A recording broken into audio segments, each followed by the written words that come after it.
यानी गुड्डू बैराज वट पानी की सतह में लगातार चार जो सिलसिलो जारी है। गुड्डू में 6 कलाकनि दौरान पानी सतह में 2000 क्यूसेक इजाफो थी वियो आहे।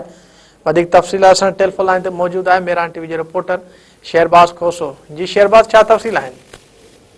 जी बिल्कुल, दरिया सिंध गुड्डू बैराज वट पानी सतह में लगातार चाड़ वारो सिलसिलो जारी है। दरिया सिंध गुड्डू बैराज वट पानी जो मथां वेकरो 5,19,803 क्यूसेक रिकॉर्ड कियो है, जॾहिं पानी जो हेठां वेकरो 4,86,431 क्यूसेक रिकॉर्ड कियो है। मंझंदि 12 बजे दरिया सिंध गुड्डू बैराज वट पानी जो मथां वेकरो 5,17,724 क्यूसेक रिकॉर्ड कियो, जॾहिं पानी जो हेठां वेकरो 4,85,272 क्यूसेक रिकॉर्ड कियो।